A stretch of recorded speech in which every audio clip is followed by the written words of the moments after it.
கிறிஸ்துவுக்குள் அருமையானவர்களே, மத்தேயு எழுதின சுவிசேஷம் 22ஆம் அதிகாரம் 11வது வசனம். விருந்தாளிகளை பார்க்கும்படி ராஜா உள்ளே பிரவேசித்த போது கல்யாண வஸ்திரம் தரித்திராத ஒரு மனுஷனை அங்கே கண்டு.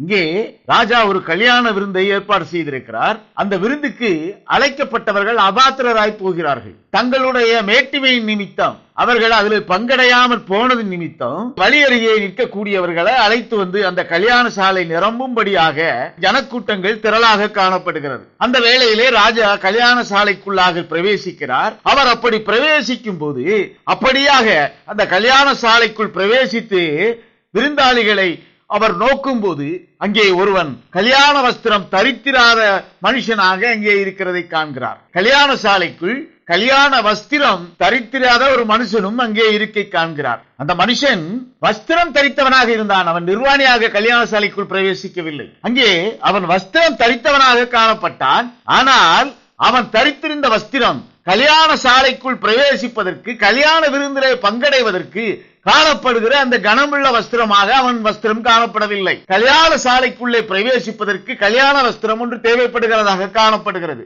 தன்னுடைய நிர்வாணத்தை மாத்திரம் மூடத்தக்க விதத்திலே அங்கே பிரவேசிக்கிற அந்த மனுஷனை ராஜா கண்டு அவன் கல்யாண வஸ்திரம் தரித்திராதபடியினால் ஆக்கினைக்கென்று அவனை அந்த கல்யாண சாலையில் இருந்து அப்புறப்படுத்தக்கூடிய நிலையை பார்க்கிறோம். அந்த கல்யாண சாலைக்குள் பிரவேசிக்க கல்யாண வஸ்திரம் ஒன்று தேவைப்படுகிறதாக காணப்படுகிறது. நிர்வாணமாகிய அவலட்சணம் தோன்றாதபடிக்கு ஒரு வஸ்திரம் இருக்கிறது. வெளிப்படுத்தின விசேஷம் 3ஆம் அதிகாரம் 18வது வசனம். நான் நீ ஐஸ்வர்யவான் ஆகும்படிக்கு நெருப்பிலே புடமிடப்பட்ட பொன்னையும் உன் நிர்வாணமாகிய அவலட்சணம் தோன்றாதபடிக்கு நீ உடுத்திக் கொள்வதற்கு வெண் வஸ்திரங்களையும் என்னிடத்திலே வாங்கிக் கொள்ளவும் நீ பார்வையடையும்படிக்கு உன் கண்களுக்கு கலிங்கம் போடவும் வேண்டும் என்று உனக்கு ஆலோசனை சொல்லுகிறேன்.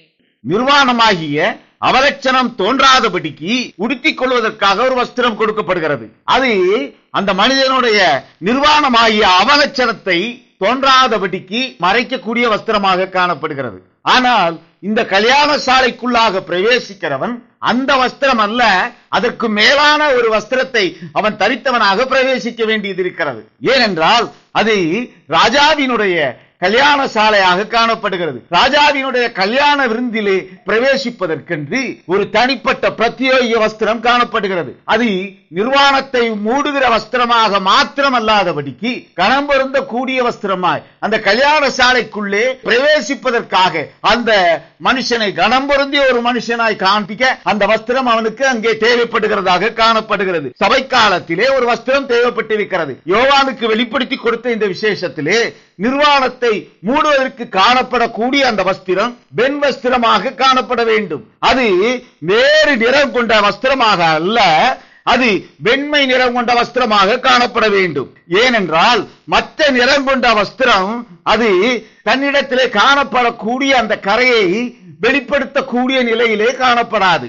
ஆனால் வெண்மை நிறமுள்ள வஸ்திரமோ அதிலிடத்திலே காணப்படுகிற அந்த கரைகளை, அந்த அழுக்கை அது உடனடியாக காண்பிக்கத்தக்கதாக ஒரு வஸ்திரமாக காணப்படுகிறது. ஏசாயா தீர்க்கதரிசியின் புத்தகம் 61ஆம் அதிகாரம் 10வது வசனத்திலே நாம் பார்க்கிறோம்.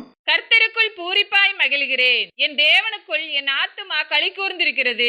மணவாளன் ஆபரணங்களினால் தன்னை அலங்கரித்துக் கொள்ளுகிறதற்கும் மணவாட்டி நகைகளினால் தன்னை சிங்காரித்துக் கொள்ளுகிறதற்கும் ஒப்பாக அவர் இரட்சிப்பின் வஸ்திரங்களை எனக்கு உடுத்தி நீதியின் சால்வையை எனக்கு தரித்தார். அவர் இரட்சிப்பின் வஸ்திரங்களை பெற்றதோடு மாத்திரமல்லாமல் அவர் நீதியின் சால்வையை தரித்தவராகவும் காணப்படுகிறார்.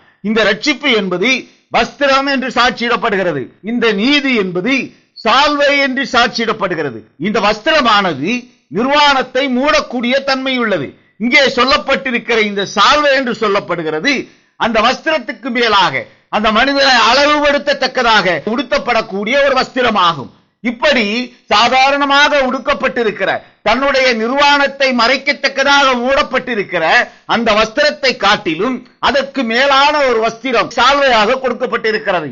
இந்த சால்வை கல்யாண வஸ்திரமாக சாட்சியிடப்படுகிறது. கல்யாண சாலைக்குள்ளே பிரவேசிக்கிறவன் அந்த வஸ்திரத்தை உடுத்துகிறதோடு மாத்திரமல்ல, கல்யாணத்துக்கென்று கொடுக்கப்பட்டிருக்கிற அந்த பிரத்யேக வஸ்திரமாகிய அந்த சால்வையும் தரித்தவனாக காணப்பட வேண்டும். இங்கே 2 விதமான வஸ்திரங்களை குறித்து சொல்லப்பட்டிருக்கிறதை நாம் பார்க்கிறோம். ஒன்று நிர்வாணத்தை மறைக்கக்கூடிய வஸ்திரம். அந்த தன்மையிலான வஸ்திரம் நிர்வாணத்தை மறைக்கத்தக்கதான வஸ்திரமாக காணப்படுகிறது. அது பூரணமுள்ள வஸ்திரமாக அங்கே சாட்சியிடப்படவில்லை. அப்படி என்றால் அந்த வஸ்திரத்துக்கு மேலாக, நிர்வாணத்தை மூடக்கூடிய அந்த வஸ்திரத்துக்கு மேலாக மேன்மை உள்ள ஒரு வஸ்திரம் அங்கே தரிக்கப்பட்டதாக காணப்பட வேண்டும். அப்படி மேன்மை உள்ளதாக தரிக்கப்பட காரணமிடப்பட்டிருக்கிற அந்த வஸ்திரத்தை குறித்து இரண்டு தன்மையிலே சாட்சியிடப்படுகிறதை பார்க்கிறோம். ஒன்று கல்யாண சாலைக்குள்ளே பிரவேசிப்பதற்காக கொடுக்கப்படுகிற கல்யாண வஸ்திரம் என்றும், மற்றொன்று வெண்மையான வஸ்திரம் என்றும். நிர்வாணத்தை மறைக்கக்கூடிய வஸ்திரத்தை தாண்டி அது வெண்மை நிறம் உள்ள வஸ்திரமாக காணப்படக்கூடிய ஒரு தன்மை. இப்படியாக இரண்டு தன்மையிலான இந்த நிர்வாணத்தை மறைக்கத்தக்க வஸ்திரத்துக்கு மேலான ஒரு வஸ்திரம் இங்கே வேதத்திலே சாட்சியிடப்பட்டிருக்கிறது. அந்த சாட்சிக்குள்ளாக கொடுக்கப்பட்டிருக்கிற அந்த ஓமைக்குள்ளாக இரண்டு தன்மையுள்ள நீதியை குறித்து சாட்சியிடப்பட்டிருக்கிறது. ஒன்று சபைக்காலத்துக்குரிய வஸ்திரம், சபைக்காலத்துக்குரிய நீதி.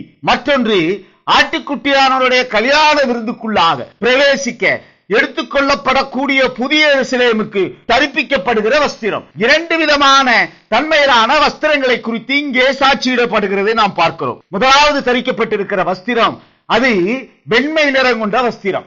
மற்றொரு வஸ்திரம் சால்வையாக அலங்கரிக்கக்கூடிய ஒரு வஸ்திரம். இந்த வெண்மையான வஸ்திரமானது சபை காலத்துக்கென்று உடுத்துவிக்கப்பட கர்த்தரால் அனுமதிக்கப்பட்டிருக்கிற நீதிக்குரிய வஸ்திரமாகும்.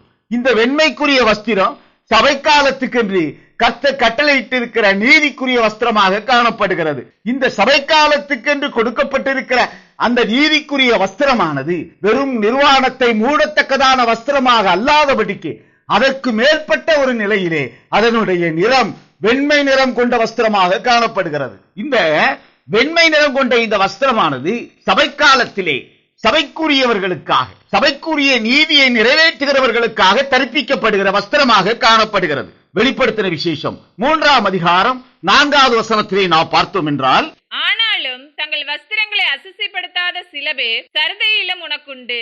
அவர்கள் பாத்திரவான்கள் ஆனபடியால் வெண் வஸ்திரம் தரித்து என்னோட கூட நடப்பார்கள்.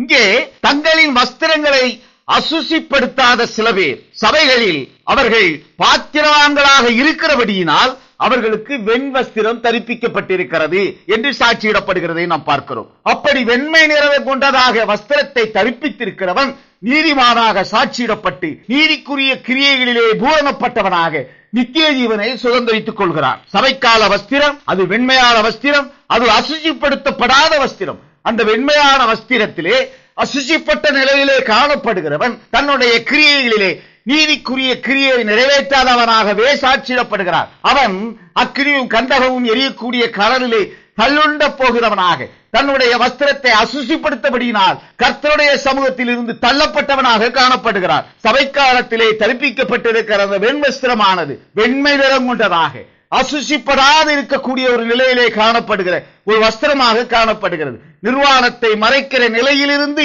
வேறுபட்ட ஒரு நிலை, நிர்வாணத்தை மறைக்கக்கூடிய நிலை, அவனுக்குள்ளாக ஜீவனை உருவாக்கக்கூடிய நிலை. ஆனால் அந்த ஜீவனை உருவாக்கக்கூடிய அந்த வஸ்திரம் அங்கே நீதிக்குரிய கிரியையாக சாட்சியிடப்படவில்லை. அது தேவனுடைய ராஜ்யத்திலே பிரவேசிப்பதற்கு கிருபையை பெற்ற வஸ்திரமாக சாட்சியிடப்படவில்லை, கிருபைக்குரிய நீதியாக சாட்சியிடப்படவில்லை. அங்கே கொடுக்கக்கூடிய நீதியானது பரிசுத்தமுள்ள நீதியாக காணப்படுகிறது. வெண்மை என்பதை பரிசுத்தம் என்று வேதம் சாட்சியிடுகிறது. எந்த மண்ணானாலும் பூமியிலே துவைக்க கூடாதபடியே அந்த வஸ்திரம் மிகவும் மென்மையுள்ளதாகவும் அது தன்னுடைய கிரியைகளிலே பூரணப்படக்கூடிய ஒரு நிலையிலே வெளிப்படுத்தின வஸ்திரமாக இயேசு கிறிஸ்துவினுடைய வஸ்திரம் காணப்பட்டதை குறித்து வேதம் சாட்சியிடுகிறது. யூதா எழுதின நிருபம் 23வது வசனத்திலே நாம் பார்க்கிறோம், மாம்சத்தால் கரைப்பட்டிருக்கிற வஸ்திரத்தையும் வெறுத்து தள்ளுங்கள். மாமிசத்தில் கரைப்பட்டிருக்கிற வஸ்திரத்தை வெறுத்து தள்ளுங்கள். இந்த வெண்மை நிறம் கொண்ட இந்த வஸ்திரமானது மாமிசத்தினால் கரைபடாத வஸ்திரம். ஏனென்றால் அதனுடைய நிறம் பரிசுத்தத்துக்குரிய நிறமாக சாட்சியிடப்படுகிறது. இங்கே சபைக்காலத்திலே கொடுக்கப்பட்டிருக்கிற அந்த நீதிக்குரிய வஸ்திரமானது நிர்வாணத்தை மூடுகிற வஸ்திரத்தை காட்டிலும் மேன்மை உள்ள ஒரு வஸ்திரமாக காணப்படுகிறது. நிர்வாணத்தை மூடி இருக்கிற வஸ்திரம் இங்கே நீதிக்குரிய கிரியையாக சாட்சியிடப்படவில்லை. அப்படி நீதிக்குரிய கிரியையாக சாட்சியிடப்படுகிற இந்த நீதிக்குரிய வஸ்திரமானது வெண்மை நிறம் கொண்ட வஸ்திரம் என்று சாட்சியிடப்படுகிறது. சபைக்காலத்திலே சபைகளுக்குள்ளாக நீதிக்குரிய கிரியைகளை செய்கிறவன் அந்த வெண்மையான வஸ்திரம் தரிப்பிக்கப்பட்டவனாக காணப்படுகிறான். அப்படி தரிப்பிக்கப்பட்டிருக்கிற அந்த வஸ்திரத்திலே கரைபடாதபடிக்கு, அசுசி ஆகாதபடிக்கு அதை தன்னிடத்திலே காத்துக் கொள்ளக்கூடியவன் நீதிக்குரிய கிரியையிலே பூரணப்பட்டவனாக காணப்படுகிறார். அவன் நீதிமான் என்று சாட்சியிடப்படுகிறார். அந்த நீதிமானை நித்திய ராஜ்யத்துக்குள்ளாக, அந்த அழிவில்லாத ராஜ்யத்துக்குள்ளாக பிரவேசிப்பதற்கு கிருபையை பெற்றவனாக காணப்படுகிறார். வெளிப்படுத்தின விசேஷம் 7ஆம் அதிகாரம் 10வது வசனம் சாட்சி கொடுக்கிறது. அவர்கள் மகா சத்தமிட்டு, இரட்சிப்பின் மகிமை சிங்காசனத்தின் மேல் வீற்றிருக்கிற எங்கள் தேவனுக்கும் ஆட்டுக்குட்டியானவருக்கும் உண்டாவதாக என்று ஆர்ப்பரித்தார்கள். இங்கே இரட்சிப்பின் மகிமை என்று சாட்சியிடப்பட்டிருக்கிறது. இங்கே இரட்சிப்பின் மகிமையை கொண்டவராக, தன்னுடைய வஸ்திரத்தை தரித்தவராக ஆட்டுக்குட்டியானவர் காணப்படுகிறார். இங்கே சொல்லப்பட்டிருக்கிற இந்த ரட்சிப்பு மகிமைக்குரிய ரட்சிப்பாக காணப்படுகிறது. எப்படியாக ரட்சிப்பு என்பது அங்கே நிர்வாணத்தை மூடக்கூடிய வஸ்திரமாக காணப்படுகிறதோ, அதே போல ரட்சிப்பின் மகிமையானது பூரணப்படுத்தக்கூடிய கிரியைகளை நிறைவேற்றுகிற வஸ்திரமாக காணப்படுகிறது. சபை காலங்களிலே இந்த ரட்சிப்புக்குரிய மகிமையானது வெண்வஸ்திரமாக சாட்சியிடப்படுகிறது. சிங்காசனத்தின் மேல் வீற்றிருக்கிறவர் ரட்சிப்பின் மகிமை கொண்ட வஸ்திரமாக தன்னுடைய வஸ்திரத்தை தரித்தவராக காணப்படுகிறார். அத்தகைய கிரியைகளை நிறைவேற்றுகிறவர்கள், மகிமைக்குரிய ரட்சிப்பை பெற்றவர்கள் நித்திய ஜீவனுக்குள்ளாக பிரவேசிக்கிறார்கள். சபைக்காலங்களிலே அப்படியாக ரட்சிப்பின் மகிமைக்குரிய அந்த வஸ்திரத்தை பெற்றிருக்கிறவன், அந்த வஸ்திரத்தை தரித்திருக்கிறவன் வெண்மையான வஸ்திரம் தரித்தவனாக சாட்சியிடப்படுகிறார். அந்த வெண்மையான வஸ்திரம் பரிசுத்தவான்களுடைய நீதியாக சாட்சியிடப்படுகிறது. திரள் ஜனங்கள் சகல ஜாதிகளிலும் பாசைக்காரரும் இருந்து ஆட்டுக்குட்டியானவருக்கு முன்பாக தேர்ந்தெடுக்கப்படுகிறார்கள். இப்படி ஆட்டுக்குட்டியானவருக்கு முன்பாக தேர்ந்தெடுக்கப்பட்டு நிற்கக்கூடிய அந்த ஜனங்கள் மகிமையுள்ள ரட்சிப்புக்கு பாத்திரவான்களாகிய ஜனங்கள்.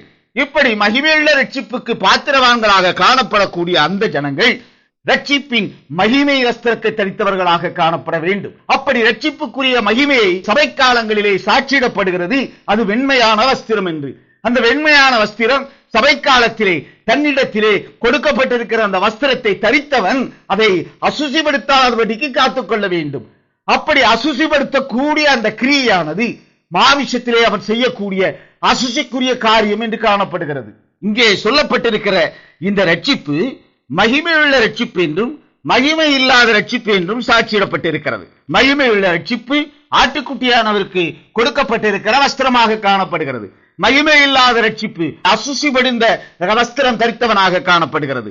தேவனுடைய மகிமை அடைந்த எருசலேம் என்று மணவாட்டியை குறித்து சாட்சியிடப்படுகிறது. வெளிப்படுத்தின விசேஷம் 21ஆம் அதிகாரம் 10வது வசனத்திலே நாம் பார்த்தோம் என்றால், பெரிதும் உயரமுமான ஒரு பர்வதத்தின் மேல் என்னை ஆவியில் கொண்டு போய் தேவனுடைய மகிமையை அடைந்த எருசலேமாகிய பரிசுத்த நகரம் பரலோகத்தை விட்டு தேவனிடத்திலிருந்து இறங்கி வருகிறதை எனக்கு காண்பித்தான். தேவனுடைய மகிமையை அடைந்த வஸ்திரம் அது மணவாட்டி என்று சாட்சியிடப்படுகிறது. மணவாட்டி கல்யாண சாலைக்குள்ளே பிரவேசிக்கிறவளாக காணப்படுகிறாள். கல்யாண சாலைக்குள்ளே பிரவேசிப்பதற்காக ஒரு மகிமையுள்ள ரட்சிப்பு தேவைப்படுகிறது. அந்த மகிமையுள்ள ரட்சிப்பு காணப்படுகிற கல்யாண வஸ்திரம் என்று சாட்சியிடப்படுகிறது. சபை காலத்துக்கு காணப்படுகிற மகிமையுள்ள ரட்சிப்பு என்பது அசுசிப்படுத்தப்படாத வெண்மை நிறமுள்ள வஸ்திரம் தரிக்கப்பட்டிருக்கிற நீதிக்குரிய காரியம் என்று சாட்சியிடப்படுகிறது. மணவாட்டி தேவனுடைய மகிமையடைய மகிமையுள்ள ஒரு ரட்சிப்பு தேவைப்படுகிறது.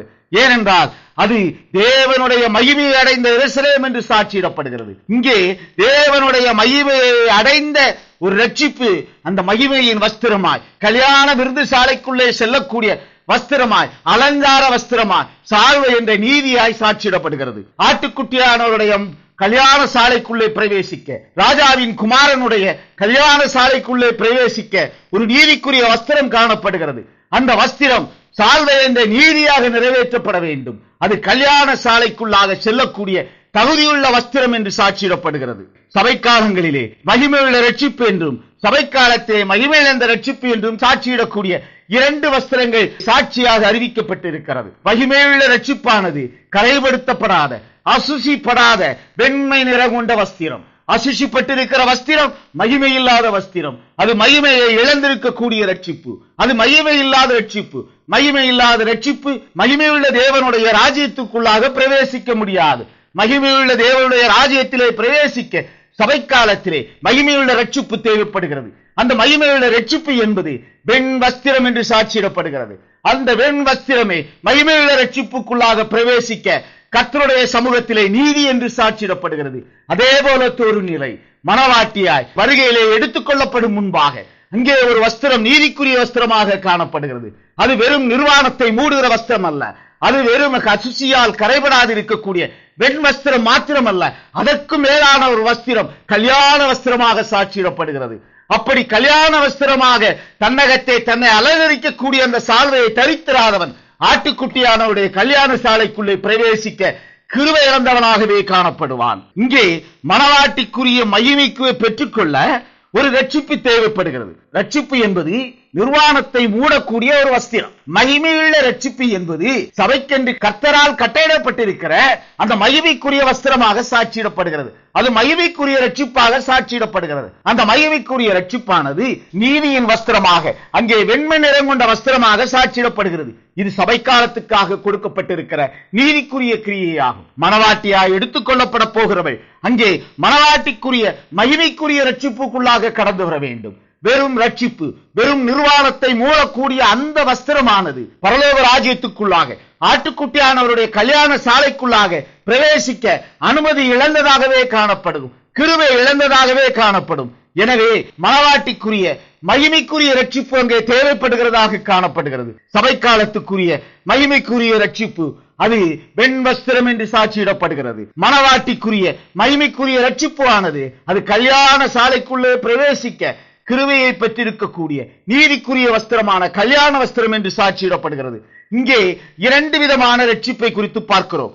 ஒன்று நிர்வாணத்தை மூடக்கூடிய வஸ்திரமாகிய ரட்சிப்பு, மற்றொன்று மகிமையை ஏற்படுத்தக்கூடிய ரட்சிப்பை கொடுக்கக்கூடிய வஸ்திரமாக சாட்சியிடப்படக்கூடிய வஸ்திரம். இங்கே சொல்லப்பட்டிருக்கிற இந்த ரட்சிப்பானது இரண்டு தன்மையுள்ள ரட்சிப்பாக காணப்படுகிறது.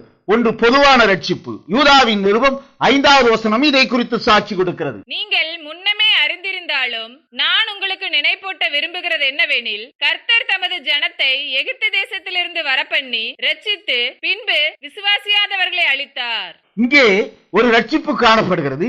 அந்த ரட்சிப்பு பொதுவான ரட்சிப்பு. அந்த ரட்சிப்பு எப்படியான கிரியைகளை செய்கிறது? அந்த ரட்சிப்பானது இஸ்ரவேலர்களை எகிப்து தேசத்திலிருந்து ரட்சித்துக் கொண்டு வந்தது. அதனுடைய கிரியைகள் அத்தோடு நிறைவேறிவிட்டது. இப்பொழுது அடிமைத்தனம் என்ற நிர்வாணத்தில் இருந்து அவர்கள் விடுவிக்கப்பட்டவர்களாக, கர்த்தருடைய ஜனமாக, நிர்வாணத்தை மூடக்கூடிய வஸ்திரம் பெற்றவர்களாக அந்த ஜனங்கள் அங்கே வழிநடத்தப்படுகிறார்கள்.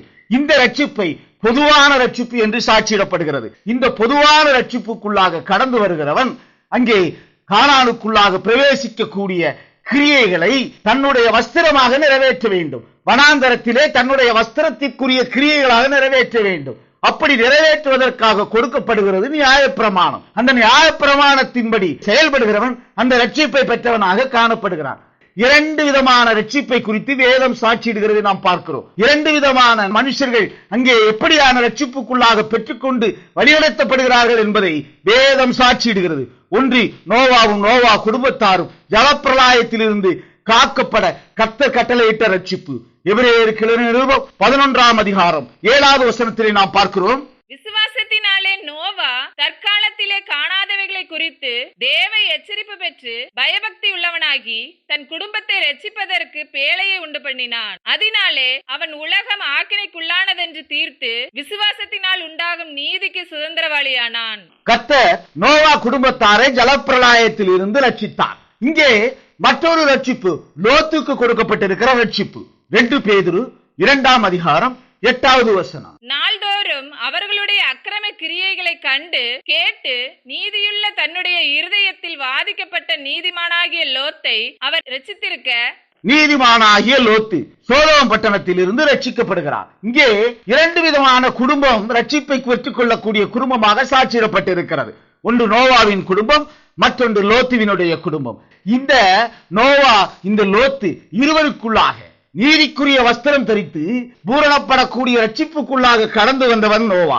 ஏனென்றால் நோவா முதலாவது அந்த ஜலப்பிரளயத்தில் இருந்து ரட்சிக்கப்பட்ட பின் அவன் பலிபீடத்தை கட்டி பலி செலுத்துகிறவனாக காணப்படுகிறான். ஆதியாகமம் 8ஆம் அதிகாரம் 20வது வசனம் இதை குறித்து சாட்சி கொடுக்கிறது. அப்பொழுது நோவா கர்த்தருக்கு ஒரு பலிபீடம் கட்டி சுத்தமான சகல மிருகங்களிலும் சுத்தமான சகல பறவைகளிலும் சிலவற்றை தெரிந்து கொண்டு அவைகளை பலிபீடத்தின் மேல் தகன பலிகளாக பலியிட்டான். நோவா பலிபீடத்தை கட்டி கர்த்தருக்கென்று பலி செலுத்தினான். கர்த்தருக்கென்று பலிபீடத்தை கட்டினான், கர்த்தருக்கென்று பலி செலுத்தினான். ஆனால் லோத்து தான் ரட்சிக்கப்பட்ட பின், சோதோம் கொமோரோ பட்டணங்களின் அழிவிலிருந்து காக்கப்பட்ட பின் அவன் கர்த்தருக்கென்று பலி செலுத்துகிறவனாக காணப்படவில்லை. அவன் கர்த்தரை அறிந்தவனாக காணப்படவில்லை. அவன் எப்படியாக வழியருகே நின்று கல்யாண சாலைக்குள்ளாக அழைத்துச் செல்லப்பட்ட அந்த கல்யாண வஸ்திரம் தரித்திராத மனுஷன் காணப்பட்டானோ அதே நிலைக்குள்ளாக லோத்து காணப்படுகிறான். ஏனென்றால் லோத்து தன்னுடைய ரட்சிப்பை மகிமையுள்ள ரட்சிப்பாக அவன் மாற்றக்கூடிய அந்த வஸ்திரத்தை தரிக்காதவனாக காணப்பட்டான். மகிமையுள்ள ரட்சிப்பாகிய அந்த வஸ்திரத்தை தரிக்காதபடியினால் அங்கே ஆக்கினைக்குரியவனாக தீர்க்கப்படுகிறான். ரட்சிக்கப்பட்ட பின் கர்த்தருக்கென்று பலியிடத்தை கட்டி பலியிட்டவன் நோவா அவன் கர்த்தரை அறிந்தவனாக காணப்படுகிறான். அவன் கல்யாண வஸ்திரம் இருக்கக்கூடிய நிலையிலே தன்னுடைய நிர்வாணத்தை மறைக்கக்கூடிய நிலையினின்று மேன்மையான ஒரு நிலையை பெற்றவனாக காணப்படுகிறான். ஆனால் தன்னுடைய நிர்வாணத்தையும் மறைக்கக்கூடிய நிலையை இழந்தவனாக அங்கே லோத்து காணப்படுகிறதை வேதம் சாட்சியிடுகிறது. கல்யாண வஸ்திரம் தரித்துக் கொண்டிருக்கிறவன் நோவாவுக்குரிய கிரியைகளை செய்கிறவன். நோவாவுக்குரிய கிரியைகளை செய்கிறவன் இங்கே மகிமையுள்ள ரட்சிப்பை பெற்ற வஸ்திரத்தை தரித்தவனாக காணப்படுகிறான். கல்யாண வஸ்திரம் உறுத்தியிராதவன் நோவா பெற்ற ரட்சிப்பை பெற்றுக் கொள்ளாதபடிக்கு லோத்துவினுடைய ரட்சிப்பை பெற்றவனாக காணப்படுகிறான். லோத்தினுடைய ரட்சிப்பு கல்யாண சாலைக்குள்ளே விருந்துக்குள்ளாக கலந்து கொள்ளக்கூடிய கிருபை இழந்தவனாகவே காணப்படக்கூடிய கிரியைகள். இங்கே நிர்வாணத்தை மூட ஒரு விசுவாசம் காணப்படுகிறது. நிர்வாணத்தை மூடக்கூடிய அந்த வஸ்திரம் ஆட்டுக்குட்டியானவருடைய கல்யாண சாலைக்குள்ளே கொண்டு செல்லக்கூடிய கிருபையை பெற்றிருக்கிற வஸ்திரமாக சாட்சியிடப்படவில்லை. அது ஜீவனுக்குரிய வஸ்திரமாக காணப்படவில்லை. கல்யாண வஸ்திரம் பெற ஒரு விசுவாசம் தேவைப்படுகிறது. 1 பேதுரு 3ஆம் அதிகாரம் 21வது வசனத்திலே நாம் பார்க்கிறோம். அதற்கு ஒப்பனையான ஞானஸ்நானமானது மாம்ச அழுக்கு நீக்குதலாய் இராமல் தேவனை பற்றும் நல் மனசாட்சியின் உடன்படிக்கையாய் இருந்து இப்பொழுது நம்மையும் இயேசு கிறிஸ்துவினுடைய உயிர்த்தெழுதலினால் ரட்சிக்கிறது. இங்கே விசுவாசத்தின் மூலம் பெற்றுக்கொள்ளக்கூடிய இந்த ரட்சிப்பானது பரலோகத்திலே வைக்கப்பட்டிருக்கிற சுதந்திரத்திலே பங்கடைய வேண்டும் என்பதற்காக வைக்கப்படக்கூடிய விசுவாசம். கல்யாண சாலைக்குள்ளே பிரவேசிக்க கல்யாண வஸ்திரம் தரித்தவனாக உள்ளே பிரவேசிக்க வேண்டும். இது பிதாவானவர் தம்முடைய குமாரனுடைய திருமண காலையிலே பங்கடைகிறவர்கள் உடுத்தி வர வேண்டும் என்று அவர் பிரமாணமாய் கட்டளையிட்டிருக்கிற காரியம். ராஜா இந்த கட்டளையை பிரமாணமாக சாட்சியிடுகிறார். கல்யாண சாலைக்குள்ளே வெறும் நிர்வாணத்தை மூடக்கூடிய வஸ்திரத்தோடு அல்லாதபடிக்கு மற்றும் ஒரு மகிமைக்குரிய ரட்சிப்புக்குரிய வஸ்திரமாகிய கல்யாண வஸ்திரம் தரித்ததாக காணப்பட வேண்டும். அது பரிசுத்தவான்களுடைய நீதியாக எண்ணப்படுகிற சால்வை என்று சாட்சியிடப்படுகிறது. அப்படியாக நீதிக்குரிய சால்வையை தரித்திருக்கிறவன் அலங்கார வஸ்திரம் தரித்தவனாக அந்த கல்யாண சாலைக்குள்ளே பிரவேசிக்க அங்கே நீதிக்குரிய கிரியைகளை நிறைவேற்றுகிறவனாக காணப்படுகிறார். இங்கே சொல்லப்பட்டிருக்கிற இந்த விசுவாசமானது இந்த வஸ்திரமானது தன்னுடைய கிரியைகளிலே பரலோகத்திலே வைக்கப்பட்டிருக்கிற சுதந்திரத்திலே பங்கடைய வேண்டும் என்பதாய் வைக்கக்கூடிய ரட்சிப்புக்குரிய விசுவாசமாகும். இந்த ரட்சிப்புக்குரிய விசுவாசமானது மகிமைக்குரிய ரட்சிப்பாக காணப்படுகிறது. இது அதன் காலத்திலே கர்த்தர் கட்டளையிட்டிருக்கிற அந்த நீதிக்குரிய கிரியைக்குரிய வஸ்திரத்துக்குரிய காரியம் என்று சாட்சியிடப்படுகிறது. நாம் வந்திருக்கிற இந்த காலம் கடைசி ஏற்பாட்டின் காலம். நாம் வழியருகே நின்று கொண்டிருக்கிறவர்கள் ஆட்டுக்குட்டியானவர் அழைக்கிறார். பிதாவானவர் கிருபையை கொடுத்து ஆட்டுக்குட்டியானவராகிய தன்னுடைய குமாரனின் கல்யாண சாலைக்குள்ளாக கல்யாண விருந்துக்குள்ளாக நாம் பங்கடைய அழைக்கப்பட்டிருக்கிறோம். நம்முடைய நிர்வாணத்தை மூடக்கூடிய இந்த வஸ்திரமானது கல்யாண சாலைக்குள்ளே நீதிக்குரிய கிரியை நிறைவேற்றுகிற வஸ்திரமாக காணப்படாது. சபை காலங்களிலே கட்டளையிடப்பட்டிருக்கிற வெண்மை நிறைந்த வஸ்திரம், வஸ்திரத்திலே கரைபடாத வஸ்திரம், மாமிசத்திலே கரைபடாத வஸ்திரம் இந்த கல்யாண சாலைக்குள்ளே பிரவேசிக்க பிதாவினால் அனுமதிக்கப்படுகிறதில்லை. ஏனென்றால் இதற்கென்று பிரத்யேகமாக பிதாவானவர் ஒரு வஸ்திரத்தை சாட்சி கொடுக்கிறார். அந்த வஸ்திரம் கல்யாண வஸ்திரம் தரித்ததாக காணப்பட வேண்டும். வெளிப்படுத்தின விசேஷம் 11ஆம் அதிகாரம் 3வது வசனத்திலே நாம் பார்க்கிறோம். என்னுடைய 2 சாட்சிகளும் இரட்டு வஸ்திரம் உடுத்திக் கொண்டிருக்கிறவர்களாய் 1260 நாளளவும் தீர்க்க தரிசனம் சொல்லும்படி அவர்களுக்கு அதிகாரம் கொடுப்பேன். இங்கே கர்த்தருடைய சாட்சிகள் இந்த கல்யாண சாலைக்குள்ளாக வழியருகே நிற்கிறவர்களை அழைக்கிறவர்களாக நியமிக்கப்பட்டிருக்கிறார்கள். அவர்கள் 2 சாட்சிகள் என்று சாட்சியிடப்பட்டிருக்கிறது. கல்யாண சாலைக்குள்ளே பிரவேசிப்பதற்காக அழைக்கப்பட்டவர்கள் அபாத்திரராய் போனார்கள். இஸ்ரவேலர்கள் அபாத்திரராய் போனார்கள். எனவே கர்த்தருடைய கண்களிலே கிருபை கிடைத்தவர்களாகிய புறஜாதிகளாகிய நாம் வழியருகே நின்று கொண்டிருந்த நாம் குமாரனுடைய அந்த விவாகத்துக்குள்ளாக பங்கடைய நம்மை அழைப்பதற்காக கர்த்தருடைய சமூகத்திலிருந்து 2 சாட்சிகள் அனுப்பப்பட போகிறார்கள். அவர்கள் வந்து வழியருகே நிற்கிற நம்மை கல்யாண சாலைக்குள்ளே வந்து கல்யாண சாலையை நிரப்பும்படியாய் கர்த்தர் அவர்களுக்கு கொடுத்த பணியை அவர்கள் நிறைவேற்றப் போகிறார்கள். புறஜாதிகளில் இருந்து நிர்வாணத்தை மறைக்கக்கூடிய வஸ்திரம் தரித்தவர்களாக வழியருகே நின்று கொண்டிருக்கிற நாம் கல்யாண சாலைக்குள்ளே வரும்படியாக அழைக்கப்படுகிறோம். அந்த அழைப்பு அந்த 2 தூதர்கள் மூலமாக, அந்த 2 சாட்சிகள் மூலமாக, பிதாவினால் அனுப்பப்பட்டிருக்கிற அந்த சாட்சிகள் மூலமாக அழைக்கக்கூடிய அழைப்பாக காணப்படுகிறது. அந்த அழைப்பின்படி கல்யாண சாலைக்குள்ளே பிரவேசிக்க நாமும் பலவந்தம் பண்ணப்படுகிறவர்களாக காணப்படுகிறோம். அப்படி பலவந்தம் பண்ணப்படக்கூடிய அந்த வேளையிலே அங்கே ஒரு நீதிக்குரிய வஸ்திரம் தேவைப்படுகிறது. வெறும் நிர்வாணத்தை மறைக்கக்கூடிய வஸ்திரமாக அது இருக்குமே ஆனால் கல்யாண விருந்திலே பங்கடையக்கூடிய கிருபை இழந்ததாக காணப்படும். வெறும் வெண் வஸ்திரம் மாத்திரமே தரித்ததாக காணப்படுமே ஆனால் அந்த விருந்துக்குள்ளாக பங்கடைய கிருபை இழந்த நிலையே காணப்படும். அங்கே கல்யாண சாலைக்குள்ளே பிரவேசிப்பதற்காக, ஆட்டுக்குட்டியானவருடைய கல்யாண விருந்திலே பங்கடைவதற்காக அங்கே கல்யாண வஸ்திரம் என்று தேவைப்படுகிறது. அந்த கிரியைகள் நிறைவேற்றப்பட வேண்டும். அந்த கிரியைகளுக்குரிய பிரமாணம் அந்த 2 சாட்சிகள் மூலமாக இந்த பூச்சக்கரம் முழுவதும் சாட்சியிடப்படும். கல்யாண சாலைக்குள்ளாக வழியருகே நிற்கிறவர்களை அழைத்துச் செல்வதற்காக அனுப்பப்பட்டிருக்கிற அந்த 2 சாட்சிகளும் இரட்டு வஸ்திரம் உடுத்தின நிலைக்குள்ளாக அவர்கள் காணப்படுகிறார்கள். இரட்டு வஸ்திரம் என்பது துக்க வஸ்திரம் என்று சாட்சியிடப்படுகிறது. அங்கே கிருபைக்குரிய ஒரு நிறைவு, கிருபைக்குரிய ஒரு நிறைவு வரும் பொழுது 2 சாட்சிகளும் இரட்டு வஸ்திரம் உடுத்தினவர்களாக காணப்படுகிறார்கள், துக்க வஸ்திரம் உடுத்தினவர்களாக காணப்படுகிறார்கள். ஏனென்றால் அங்கே நாமத்துக்கு கொடுக்கப்பட்டிருக்கிற கிருபைக்குரிய கிரியைகளுக்கு கடைசி காலமாக அது காணப்படுகிறது. ஏனென்றால் அதற்கு பின்னர் பலவந்தமாகவோ அதற்கு பின்னர் கிருபையினாலவோ கல்யாண சாலைக்குள்ளே அழைக்கக்கூடிய கிருபையை இழந்தவர்களாக அங்கே வழியருகே நிற்றுக் கொண்டிருக்கிறவர்கள் புறம்பே தள்ளப்படக்கூடிய ஒரு நிலை. அந்த நிலையை சாட்சியிடும் பொருட்டாக அந்த 2 சாட்சிகளும் தங்களுக்குள்ளாக இரட்டு வஸ்திரத்தை உடுத்திய நிலையிலே அவர்கள் தங்களுடைய சாட்சிகளை சொல்ல போகிறார்கள். அந்த சாட்சி நீதிக்குரிய வஸ்திரத்தை கொடுக்கக்கூடிய, கர்த்தரால் கட்டளையிடப்பட்டிருக்கிற பிரமாணத்தை கொண்டிருக்கிற நீதிக்குரிய வஸ்திரமாக காணப்படுகிறது. அது மகிமையுள்ள ரட்சிப்புக்குரிய வஸ்திரமாக காணப்படுகிறது. ஆட்டுக்குட்டியானுடைய கல்யாண சாலைக்குள்ளாக அவரோடு சேர்ந்து அவருடைய விருந்துக்குள்ளாக தகுதியுள்ளவர்களாக காணப்பட போகிறவர்கள் அந்த நீதிக்குரிய சால்வை என்ற வஸ்திரத்தை தரித்தவர்களாக காணப்பட வேண்டும். அப்படி வஸ்திரத்தை தரிக்கும் பொருட்டாய் அந்த பிரமாணத்தை சாட்சி கொடுக்கும்படியாய் அந்த 2 சாட்சிகளும் அனுப்பப்படுவார்கள். அவர்கள் வந்து தங்களுடைய சாட்சிகளை வழியறியே நிற்கிறவர்களுக்கு அறிவித்து அவர்களுடைய கிரியைகளை நிறைவேற்றும் போது மணவாளனுடைய அந்த கல்யாண சாலை மூடப்படக்கூடிய ஒரு வேளை. அதன் பின்னர் வெளியில் இருந்து அந்த கல்யாண சாலைக்குள்ளாக யாரும் பிரவேசிக்க முடியாது. அப்படியான ஒரு நிலையே கடைசி ஏற்பாட்டிலே சாட்சியிடப்படுகிற நிலை. முதல் முறை இயேசு கிறிஸ்து மாமிசத்திலே வெளிப்பட்ட போது அங்கே ரெட்டுடுத்திய நிலையிலே அங்கே யோவான் சாணகன் சாட்சி கொடுக்கிறார். அதே போல ஒரு நிலை கடைசி ஏற்பாட்டிலும் மணவாளனுடைய கல்யாண சாலைக்குள்ளாக வழியருகே நிற்கிறவர்கள் அழைத்துச் செல்லப்பட்டு அந்த கிருபை நிறைவேறும் வேளையிலும் ரெட்டு வஸ்திரம் தரித்தவர்களாக வந்து சாட்சியிட வேண்டும். எலியாவின் ஆவியும் பலமும் கொண்டவன் வந்து இந்த சாட்சியை அறிவிப்பான். அவன் சாட்சியை அறிவிக்கிற வேளை கிருபைக்குரிய கிரியைகள் ஆரம்பமாகுகிற வேளை.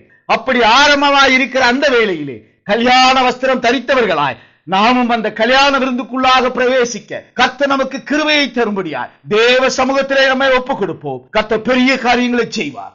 ஆமென், ஆமென், ஆமென்.